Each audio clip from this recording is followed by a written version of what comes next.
You're tuned in to the Skirts Up Show with Samantha Mandell. Same truth, same wild ride, but keep your panties on. What's up, Skirts Up Squad? It's Samantha, and today we are joined with Samantha Jones. Yeah, there we go. Samantha squared. That's what we were going to go with. Actually was going to be a co-host for Skirts Up this season, and there was some back and forth with that, but it just wasn't the right time. I am really excited that you guys get to meet her. She's a new author, and what particularly why we met is that she specializes in apothecary, and that is something that we have not talked about yet. So we're excited about that too. Yes, I'm excited to talk about herbs with y'all today, but I'm sure many other things will come up because the journey to all of that is, part of why we should talk about it in the first place. So it's all about And the journey. her and I get together, like, you never know what's gonna come out. I know that's actually very true. So there's your disclaimer to the audience today, right? Yeah. It might go all over the place, but we're here for it. She's We're- looking fabulous. I'm still waiting on the secret potion for her to send to me. I love it. The secret. That's what it's going to be called too. The secret potion. No. Where are we on secret potions? I think we're testing it. We're in testing mode right now. It's in beta. It's coming soon. Yes. Yeah, I love that. Well, thank you for having me here today. I'm really excited. Like every time we get together and talk, it just feels like we've known each other for a very long time. And it also just feels like we can pick up wherever we left off. So I love that. That's literally how I describe people when I talk about our dynamic. I was like, it's like literally that friend where like you haven't seen each other in a long time, but anytime you start talking, it's like you've known each other forever and you just pick up right where you left off. And I was like, I don't know, we've only known each other for a few months, but she's my new bestie. I know. That's same squared. Right. I love it. I love it. I love it. Okay, so the book, got published like what, 2 months ago? Yes. So it's like sitting in my hands, just warming up. And yeah, I'm just kind of nurturing it and kind of getting it all ready. I think it's interesting. So I'm a first time author and my background is in something completely different. This is like the dream I've been holding on to forever and ever and ever. And so I finally did it, right? Because like I'm gonna be 50 years old soon. I'm in this new era of my life. I don't know what words I can say on here, but I'll just clean it up at the beginning until I have permission to say whatever. No? By who? By me? Yeah. I don't know. Whatever. Whatever the hell you want to say. F word? Fuck yeah.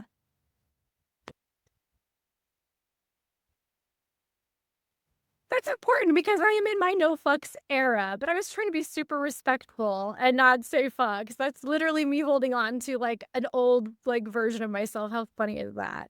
Anyway, yeah, so new author moment, like I got this book done way faster than I had ever expected.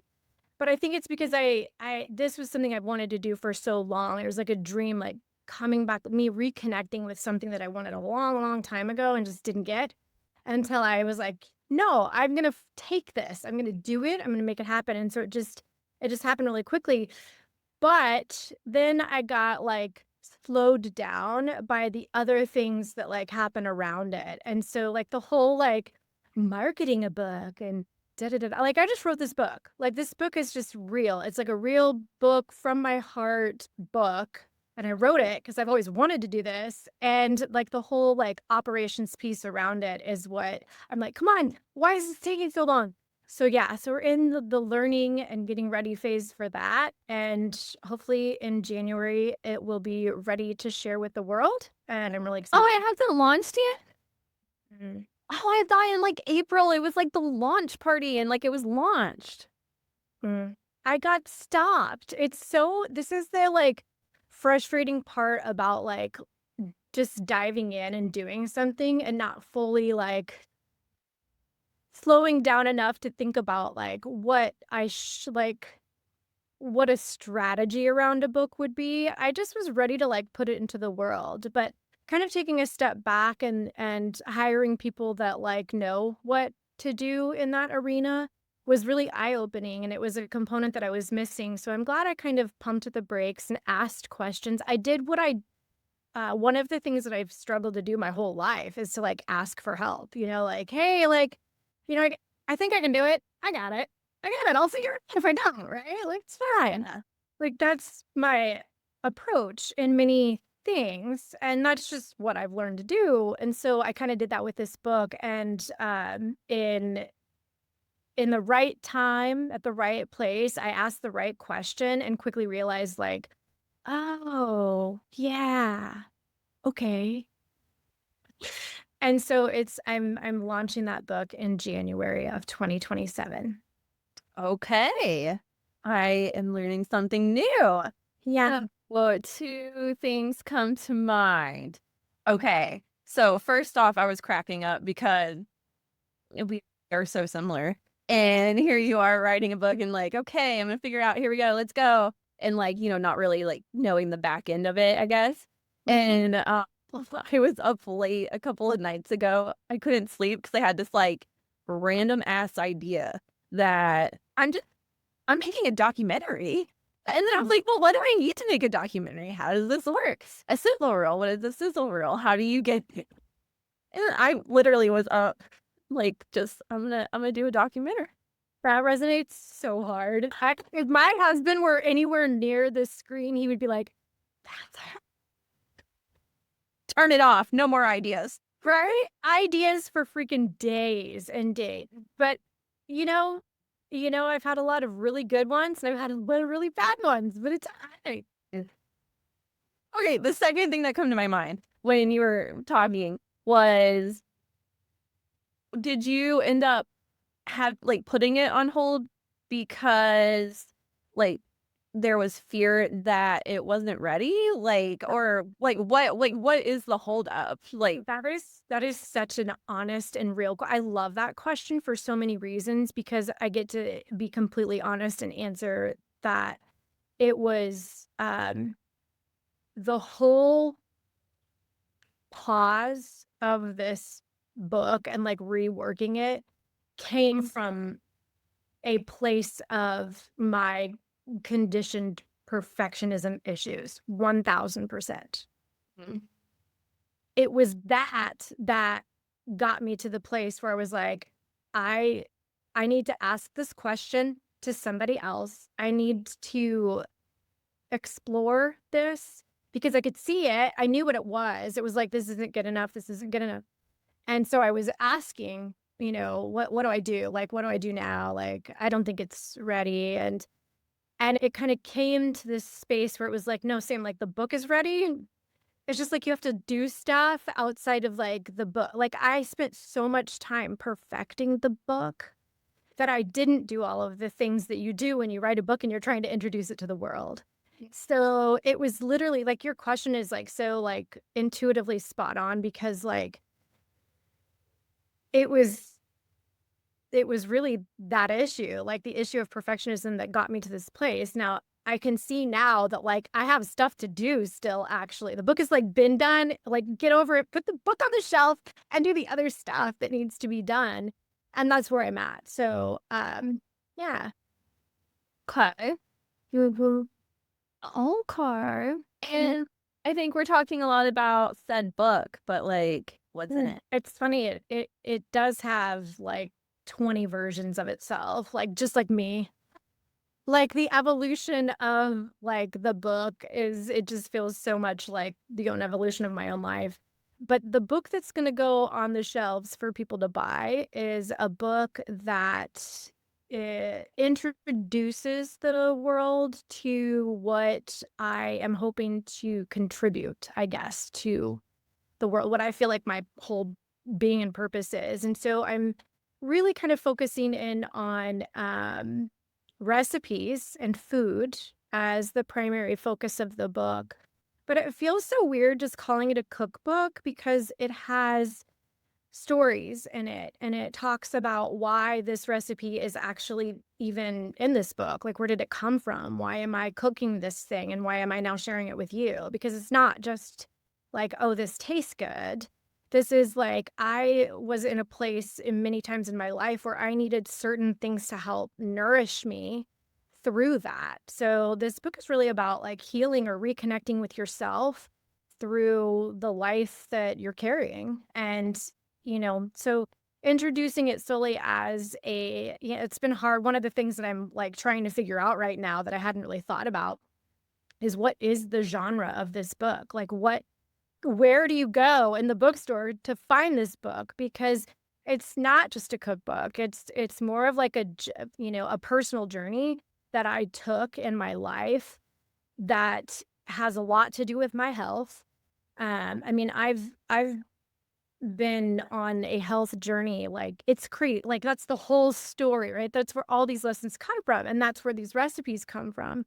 And I just so happen to be a clinical herbalist, and so part of the recipe structure and the ritual dynamic that's sort of introduced throughout the book is introducing some of the things that we maybe have never heard of that you would find in an apothecary or at an herb shop. Or they're things that you have in your pantry every single day and everybody has access to them and you're using them all the time. But it's how we use them and the timing of when we're using those in our lives to help us nourish ourselves in a different way. And so the book is really sort of unveiling a culmination of all those things. Well, one, I think you answered your own question of a genre because what I really heard was that you said it's really like a health and wellness book. So isn't that a genre, like a health and wellness? Isn't that like a Mhm. genre? Yeah. So, I think you answered it. I'm gonna take that one back to the team and be like, okay, I think we might have solved a problem today on a This is what happens when we get together. right. That's right. I know. What else do we need to solve here today? I do have a question I never asked.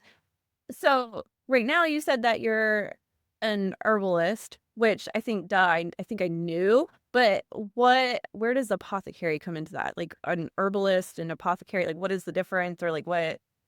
So and I'm not like some like massive history buff, so like don't like You go don't initial? Google me on this one, folks.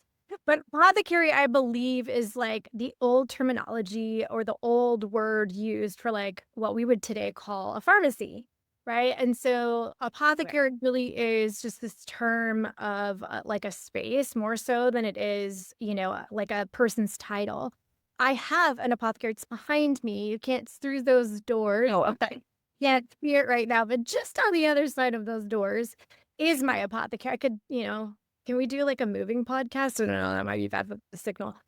But I have just oodles and oodles of herbs and preparations and body products and all the secret. Wait, what would we call it? The secret Secret potion. potion. Yeah, the secret potion brewing back there. So it's that's the space of which I do my thing in as an herbalist. Okay. So what kind of herbs are on it that like I would have in my kitchen that are important? So that is a good question. In my apothecary, my apothecary it does not look like a kitchen. It literally looks like you're in a science lab. Um, Yeah, I need to see a picture of it. I will send you a picture of it Okay. for sure. And I'll send you like all kinds of pictures of me with like my nerdy like apron on and all my beakers out and all that kind of thing. Is that fun beaker? Girl. Yeah. I got scale the beakers and infusion machines. It's like legit. It's crazy. So in the apothecary, I have all like my specialty herbs. So I'm thinking about things that you would have in your kitchen. And the only thing that I think is in my apothecary that would be in there is like peppermint. But in my kitchen apothecary, so different thing. Kitchen apothecary, you have that. I'm certain of it. And it's got things in it like basil and oregano and black pepper and turmeric and garlic and all the things that you cook with to make your food taste Guess yummy. what? I have all of those things in my own little garden. So, oh, do you have them in your kitchen? You have them in they come from you literally have a farm to Garlic, table, a apothecary. onions, all the herbs, peppermint, spearmint. Mhm. Yes, queen. Yeah. So there you go. You have a garden apothecary and a kitchen apothecary. Yeah, there was what I think you would consider like apothecary herb. It was like John's wort or something, St. is that- John's wort. yeah, I had that. It did not survive the wonky weather. I was looking forward to that because that was like the one thing that I planted that I thought was more like medicinally. Yes. Yes. I know. Listen, it's funny because people have this strange expectation of an herbalist that I'm like a master gardener or something. And that's a misconception. My family, although I have much improved, I have just so much to learn about actually growing the plants themselves. I have a lot of respect for people that are very successful in doing that. I'm really good at growing aloe. I have aloe literally everywhere. I can't grow my aloe. I have aloe for days. Mine keeps like getting sick, and I'm like, what is wrong with you? Oh, I know, that's so sad when that happens, but I've gotten a lot better over the years at, like, growing things and keeping things alive, but when I was in I've always had a, like, love and a passion for plants and just understanding them, and they're beautiful and whatever, but in my, like, 20s and while I was raising my kids, like, people would make fun of me because like, I could not keep a plant alive, like and it's funny in reflection, I'm like, "Well, I mean, duh, I had a choice. There's neither to keep the kids alive or the plants alive." So, like, I kept the kids guys, you should be proud of me for that choice, and now I have successfully raised 2 children, so I don't have to, like, you know, keep them alive the same way so I can, water the plants. So the The plants extra are doing dirt. good now. But yeah, I don't grow a lot of stuff. And I've had a lot of experience with like trying to grow something and it just not surviving and being like, I'm gonna try it differently next time. So I keep my herb garden pretty simple these days. I get like the gardener vibe about an herbalist, but you particularly, I see like, the potions and secret brews and like, the witchy focus. Yeah, there's definitely some potions. I see myself as like a witchy scientist for sure. Like I love it. I have a lot of fun just trying some different things and smell. I love smells. So like everything that I make has a component of like the smell factor to it. It has to smell good or like I'm out. Like I can't do Yeah. it. So Yeah, fortunate for probably both of us. We like probably the more like earthy, like floral smells anyways. yeah, I'm definitely an earthy smell. Like my favorite scent is always like that sandalwood scent. I love that smell. Or Palo Santo. So good.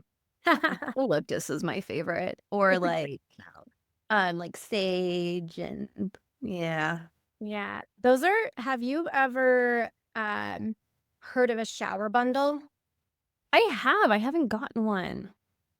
You should. It's kind of like it's one of those things that just makes your time in the shower elevated. Like, I don't even know, like, it's you deserve that. Like, I feel like those are the little tiny baby things that we can do to like nourish ourselves that Mhm. they make a difference. Like, if you get into a shower that's just a steamy shower, that's great. It feels awesome. Whatever. But you get into a shower that's got like that steamy eucalyptus sagey smell to Mhm. it. You're on the next level. Yeah.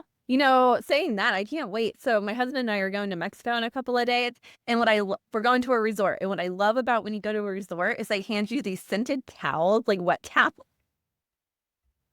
I just want a scented wet towel. That's so simple. You should have a scented wet towel. You deserve that. You should do that every single night before bed or when you get up or maybe both. I don't know. That's amazing. Yeah. The water infused with cucumbers. Like, come on, we can do this at home. I don't know why we have to go to Mexico. Listen, this is how I live my life. I'm serious. It's like I literally have that stuff sprinkled all around my house. I got little rituals and I have a towel warmer. Don't make fun of me, but I seriously do. It's pink I got it off of Amazon. It was cheap. It was like $20. And from time to time, you bet your bottom I'm going to heat up a towel and I'm going to put some lavender on that sucker. I absolutely do. Love that. I'm going to come stay with you just so you can give me a warm lavender towel. You should. It's great. Look, there's the sauna back there. I'll get you in. No, Dad, I'm coming to stay with you. It's done. You're not going to get rid of me. Mm-mm. You're not going to want to leave. Yeah. Okay, so I think that one of the things that we like to talk about is kind of where we are to get to where we want to be. And so in your case, like it's a whole profession that has nothing to do, like you said, with the dream and what you're doing now. So you want to tell everyone what your job is? Is it like the daytime job still, or I don't know. Sure. Yeah. I mean, I'll just tell it's the real story, right? Like, I ended up in the healthcare space, specifically in dentistry. That was not really the plan. I had a tragedy at 19 years old. It redirected me. It took me down a completely different path, right? The dream was, what I'm working on right now. What has sort of Is that what was in your mind at 19? Like you wanted to learn herbalism? I wanted to write. Okay. I wanted to write. And I didn't know, like, we don't know a lot at 19. Sorry, Savannah, if you listen to mommy's podcast, you're a very smart 19-year-old. But there's a lot 19-year-olds do not know, okay? And your 40, 8-year-old version of yourself will tell you that. But I think that that's what I really wanted to do that. And I could see like the life that was with that in my mind's eye at that age. So like writing was like the catalyst for the life that I could see. But I had to let that go. I didn't have to let that go. I didn't let that go. But for a moment, what happened in my life redirected what I was doing. I wasn't capable of actually getting up and going to college and doing all of that. I was brutally attacked in my apartment at 19 years old, and it just rocked my world. So not too long after that incident, I learned of the miraculous news that I was going to be a mom. I was pregnant and had some really big decisions to make after that. And I decided it was time to be a mom and get a job and put everything else on hold. And so I did. And with really helpful therapy, I was able to create a mindset that I think changed everything for me. When I look back, it's like it could have been this or this. And luckily, I had someone on my shoulder kind of navigating and helping me through that, reminding me that like you can choose this, like you get to choose this, which was just, if this is where I'm at, I'm going to do the best I can here and see where that takes me. I'm going to be okay. And I'm going to do the very best here. And I'm just going to see where that goes. And I think it's like this culmination of like needing to have like accessible medicine and healing and stuff like that for my family, because I was so poor single mom. My interest of plants, like just my childhood growing up around, grandmothers and mothers who had gardens. We ate fresh food. I was familiar with the dynamic of what the transaction of food and humans are. Like all of those things were like present in my life. And so it was just always important to me that even if I was like single mom and poor, I had, healthy stuff available for us. And so I think I was just there where it was like a side thing. I did like make lip balms and stuff like that way back in the day for extra money. But I worked in a dental practice, and it was the job that allowed me hours to be a mom and make a decent enough living to pay my bills. And it also provided opportunity. There were gateways and little glimmers of you can do more with this. And so I did. I just kept going. And that's where I've built like a 3-decade career. So 34 years in August. I've been in that space in various roles. I started out as a receptionist at a dental practice, and I ended up in the C-suite for a large corporate organization in dentistry about 10 years ago. And from there, I saw just a massive amount of stress and suicide and burnout and disease and all of this stuff inside of my industry. And as an operational executive and leader, it just, I was also dealing with that same stuff. I had gained 60 pounds. I was incredibly overweight during my highest points of my career in dentistry. I was unhealthy. I was in a shitty marriage, stressed the max.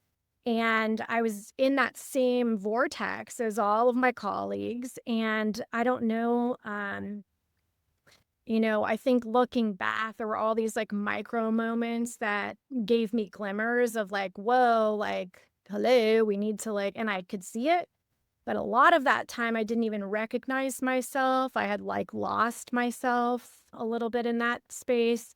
But I decided to branch out on my own about 10 years ago and try to do something different. And so I started my first consulting company where I was literally just in the operational space of dental practices, helping them scale and build infrastructure. It was very masculine, the work I was doing. And I really tried hard in the beginning to incorporate a version of femininity in this masculine space. And that was hard. I was met with a lot of resistance. I was met with a lot of this isn't important. We want high performance. We want high KPIs. We want high numbers. We want performance, performance, performance. Like, what is wrong with my team? They need to operate. They need to perform. And I'm just like, bro, like, they're actually dying. Like, they're literally dying right now. And you want a higher KPI. And it was just really hard. And I fought against it for long enough that finally I just decided to completely rebrand and work with individuals that are high performing that need a caretaker. Like, I am here to tell you that you can operate and you can perform and you can have your KPIs, but you can also use calm and well nourished as a performance strategy. It should actually probably be the foundational piece of everything you do as you scale. And so that's sort of where I sit today. And this new version of my company and my brand is completely in transition right now. I still serve in that space while integrating these components in a more indirect way. And my hope and goal is to, in January, when this book comes out, I build this new ecosystem and brand around calm and well nourished being a performance strategy. Yeah. Okay. So I have also been struggling with like rebranding my practice. And, like I hit the ground hard with people with functional neurologic disorders. Like, this is what I need to do. But then met with a lot of resistance from therapists, psychiatrists, from, just all medical professionals and people with the actual diagnosis who believe that there is no option to get better. And so you can't fix anyone or help anyone get better who doesn't want it. Just like you said with, the doctors wanting these like big results.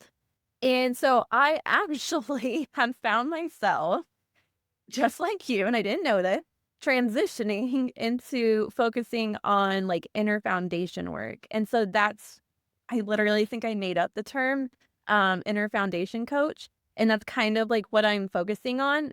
So for people like you just described that are high functioning, at least on the outside, but like you personally don't recognize yourself and I mean, don't recognize yourself like when you look in the mirror, but also like when you think about yourself, like, how did I get here? Like, am I doing anything right? Like, that kind of thing. And we all go through it. And so I'm working with the mental part of that I love and that.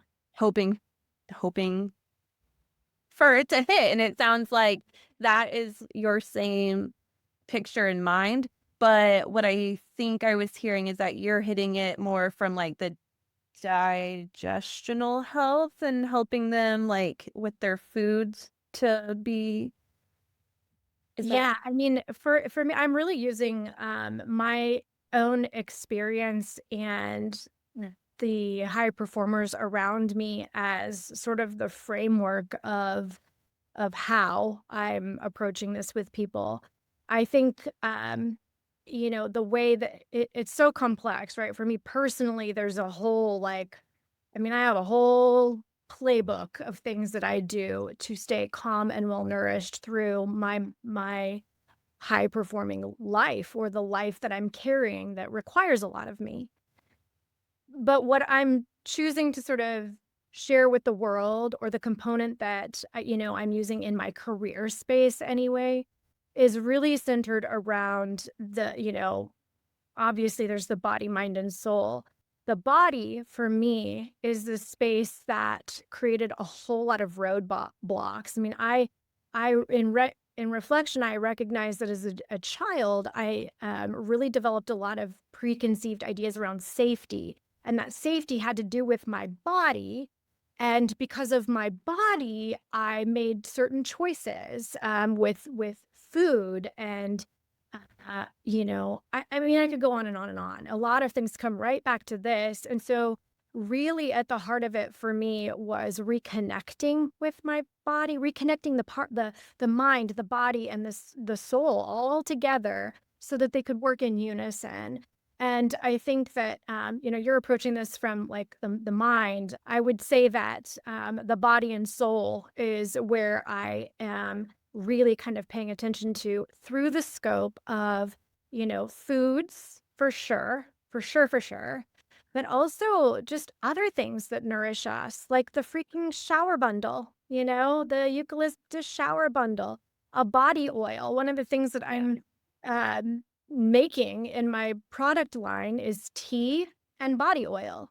And it's like just this ritual or this, every time you watch a movie and like there's a sad scene or something hard happens, it's like, let's sit down. I'm going to make you some tea, right?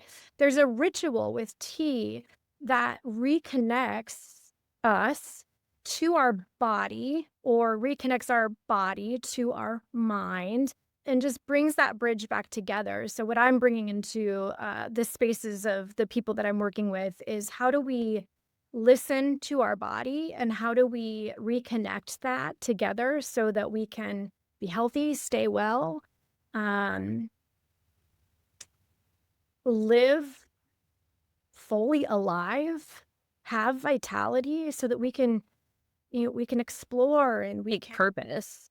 yeah, and feel good in our Mm. bodies while doing it. I've spent many, many years feeling bad in my body. I have felt very bad in my body for a very long time. And when you say that though, I feel like there's a lot of vagueness. And when you say Oh, let me you be specific. I the whole spectrum. Feeling bad in my body and how I see it, what I view it, how I judge it, but also bad in my body and like physically, like I hurt, my joints hurt, my stomach hurts, I'm constipated, I've got cramps, I'm all those things. I've had like it's the whole gamut. It's the mental component of how I'm actually like judging my body based on how I'm comparing it to everybody else's body. yeah. And also what I can physically feel in that body and being connected to that. Cause like, as there have been times in my life where like I could feel something in my body, like something hurt, something was hurting, but I just excused it away. Like I just, I'd kind of like maybe get a massage if I had the money, or I'd stretch if I had 10 minutes and just be like, damn it, body, like, why aren't you better? Like it didn't do anything for me, and I just Yeah. ignored like the deeper components of what else I might need to be considering in my issues with my body. I'll give you an example. I have dealt with serious TMJ issues, like bad jaw pain for years. And like to the point where like I can never open and close without like a pop or click, chewing can be difficult in certain things. And I've literally tried every component you could imagine out there and never really thought about how some of my trauma could actually be stored in my body. Yeah. And so when I opened up to that, like when I reconnected with my body enough, and I started really thinking about how my body wasn't responding to all this other stuff, and I tried something different, it changed a lot, and it required me to become more embodied and more reconnected in that space. Um, but yeah, I think I lost track of the original question. No, I really ask that. I say you can't think yourself better. Like you can't like think yourself into positivity and think yourself into a better mindset because you have stuff stored that you need to address on a deeper, more subconscious level to make Yeah. that connection. And you're literally saying you can't stretch your way out of being physically better and, mentally better. It's like deeper than just stretching it out. You can't just stretch it out. It's so much deeper than that. You need a team of people that are helping you get it out of your body. And that is through, food and movement and the mind and the soul, the trauma. You need a team of people helping you with those things because it's worth getting it out and dealing with it at the deep, deep roots and causes of some of the things that show up and manifest in our physical body. Mhm.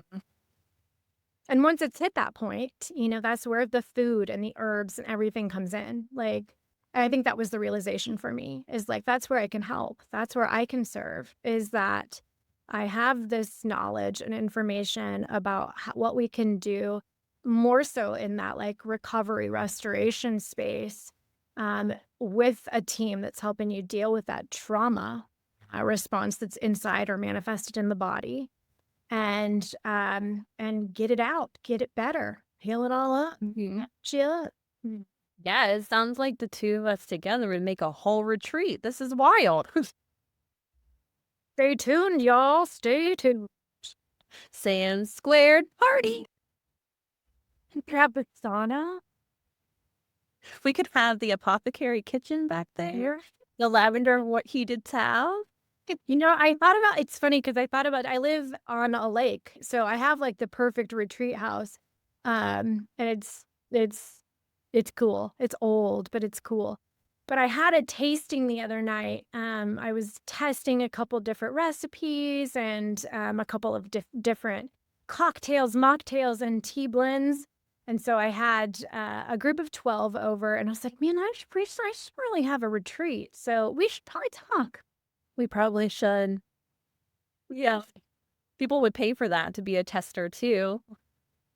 It's true. It's true, but it's so much fun, and I just like that like raw sort of opinion from people that Yeah. yeah, so it was good. Yeah, the mango cream sugar gluten-free sugar cookie was a hit. Okay.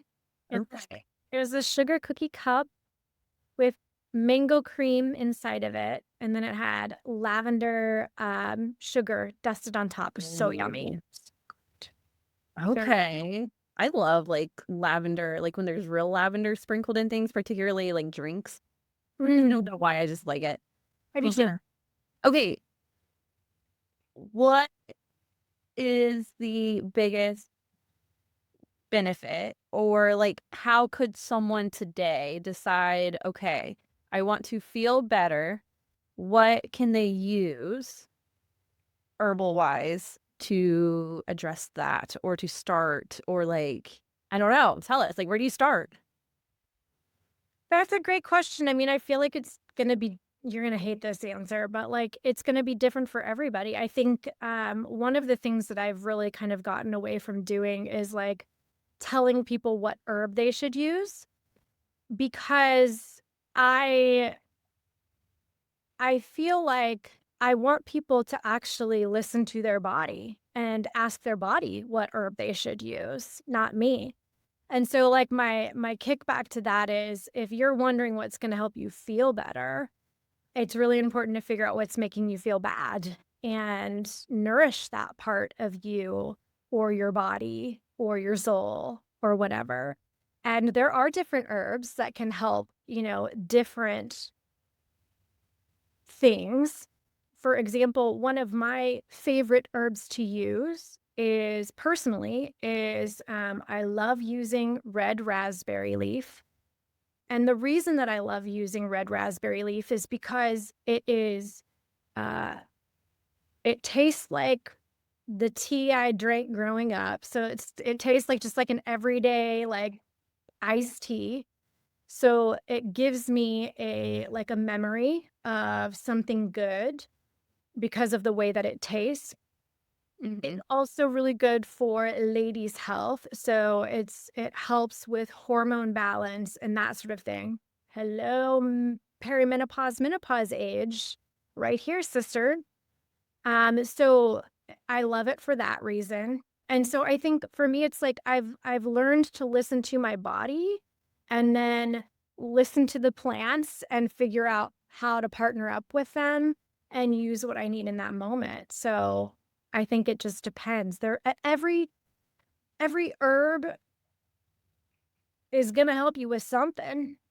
But if you don't know what you really, really need help with, it's kind of like a little bit of a stab in the dark. So, I mean, I've got like 25 top my favorites or whatever that I always go to, but that's going to be different for me than it is for you or for the next person. Someone once told me there was someone that I spoke to like 3 seasons ago, and they were potentially going to be on the podcast, and they did something with herbs. I can't remember exactly what it was that they did, but she told me that what she believed is that what your body needed like would just randomly sprout in your yard. And yeah, and God, I wish she were right. And I just thought that was so funny because I remember like going outside and I was like, what is this? And then like Googling it and I was like, oh, that's interesting. It's supposed to help with your liver. And then, my husband's liver, like we know his enzymes are really bad. And so I was like, interesting. That is very, very interesting. I'm gonna have to pay more attention. I had not heard that room yet. So now I'm gonna be out foraging in my yard every day looking for Huge. Every time I go outside, there's like new little herbs like all over my yard. And I mean, I don't know how to use them safely and I don't know what to do with them, but like they're everywhere in my yard. Well, and that's true for most of us, which I think is one of the big like misconceptions of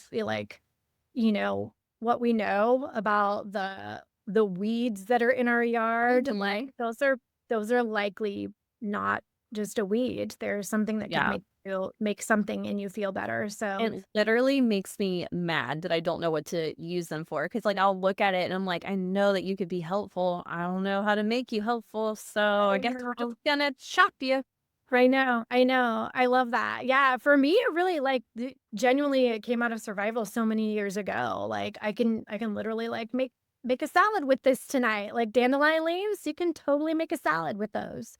You buy them they're in your mixed greens at the grocery store. You're paying for them already. Yes. Yeah. So it's just little things like that like you learn how to like look for that. And for me, it was like when you said red raspberry leaf, do you mean like the leaves of the physical plant that grows the raspberries that you would buy from the store, like the green leaves? Yeah, and there's different varieties of them. So I'd have to literally get out like the reference book to kind of go through like, that dynamic. But yes. Like that's the interesting component of herbalism and why it's so interesting is that the parts of the plant often bring they require different things, right? They require to be prepared differently so that you can get the medicinal constituents. There are certain parts of some plants that you don't want to use in any preparations and that sort of thing. So it's just like an interesting and it's a science class. It's science. It's cool. So yeah, it's good stuff. And I think you did tell me that you do have to be careful, like, because mixing certain things or like preparing them wrong is harmful. I mean, using herbs is pretty safe. There's only a couple of herbs that, if you were just being crazy and stupid and trying to forage in some field somewhere and not paying close attention, you might consume something that, could do something bad to you. But there are things that can happen if you take some too much of something or you prepare it wrong. You could have a really bad diarrhea or, bad stomach ache. It's very unlikely that you're going to have some terrible reaction to herbs. They're very forgiving and very safe to use. But I wouldn't just, not do any research, or I would, talk to someone if you're thinking about doing it for like something regularly, or trying to figure out the best way for your particular health. You would want to talk to somebody that has some expertise in that. So a lot of safe things that I do are body products. I use a lot of body products. We absorb a lot through the skin. One of the things that I changed drastically when I really started to notice hormone imbalance was just the laundry detergent I would use, the things that were on me, not necessarily going in me, although I did very much reassess that as well. So for me personally, I have a nightly ritual, and this is where like it connects me to my body. So it's not just about putting something on the skin to make my skin look nice. It's a ritual of staying connected to this one body that I have. And so I'll take my good smelling elevated steam shower. I'll hop out of there and I will rub down with some body oil that I make. And it feels good. It smells good. It makes me touch every part of myself to just check in and see if there's anything that I need to pay attention to or give some love to. And so I love body products for that reason, but it's also giving me some things as I'm putting that on there. I use it at night, so I've got some magnesium in there. It helps me sleep better. So just I'm trying to take care of like the inside out dynamic. Yeah. Yeah. So fun. I want to look like you. So I need this product to hurry up. Oh, you don't want to look like me. You look like you. You're beautiful. Not as pretty as you. No, that's not true. Stop that.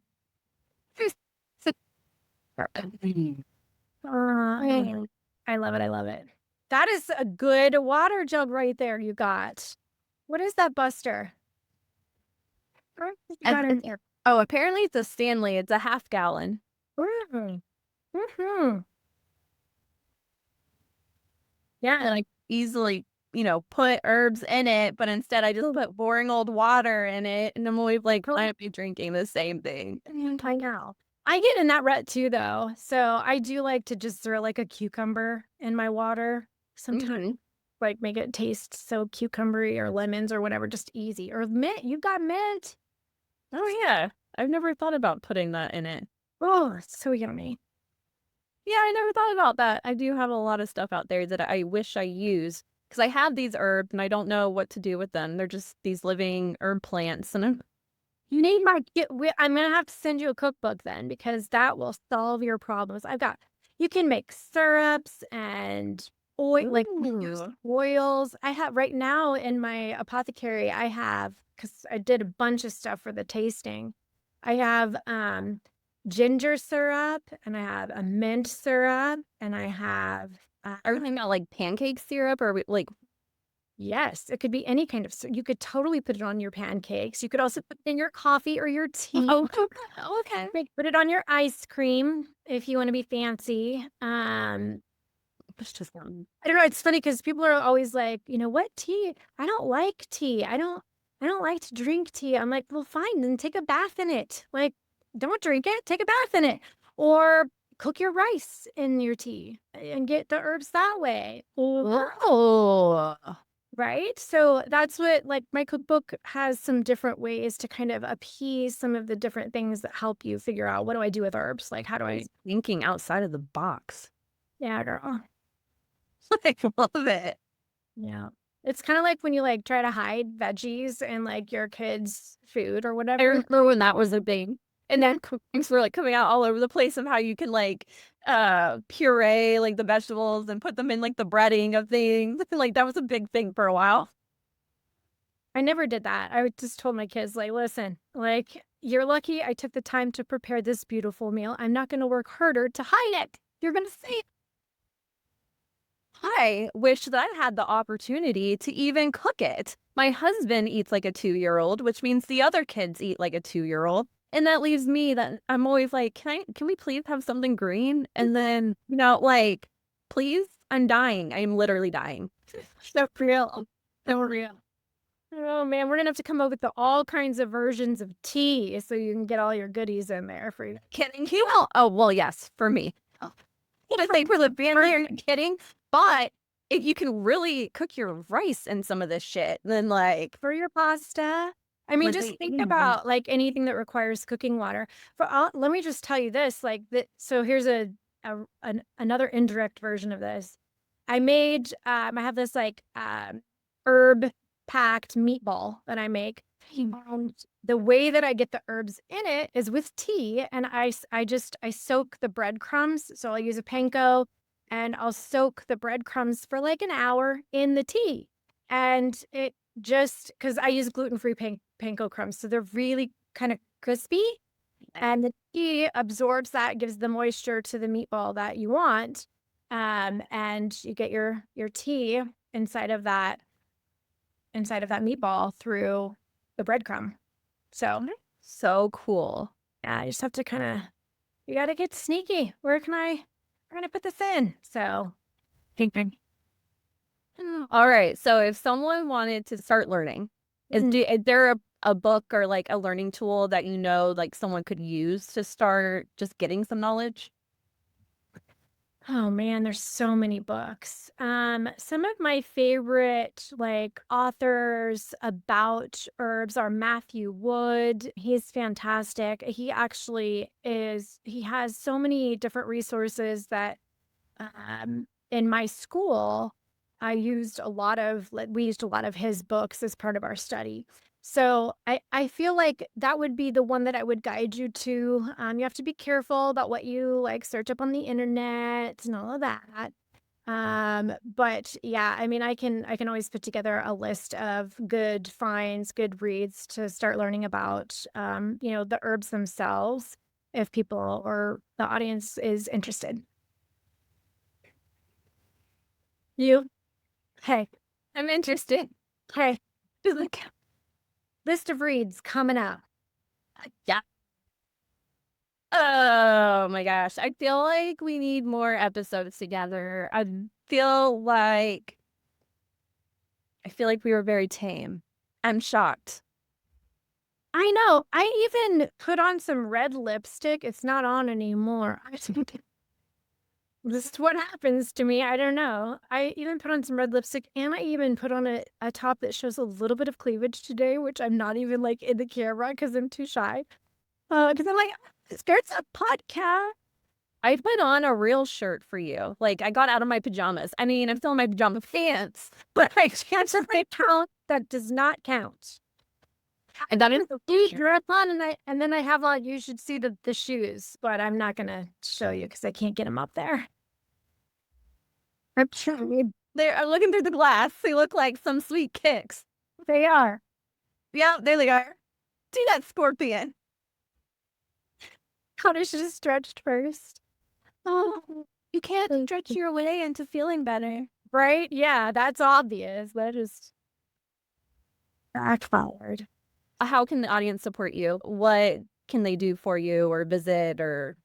Yeah, come to my website, stirredbyearth.com.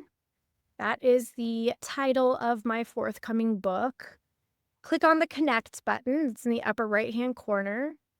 And message me or get on my list so I can send you blogs about recipes or fun little rituals that you can, do with, the whole purpose of reconnecting with the body. Yeah, just connect with me on the website, subscribe. I do write a blog, and there is a Shopify page on there with some of my tea blends and body products coming. Some of them are in their like handcrafted beta, so try them and tell me what you think.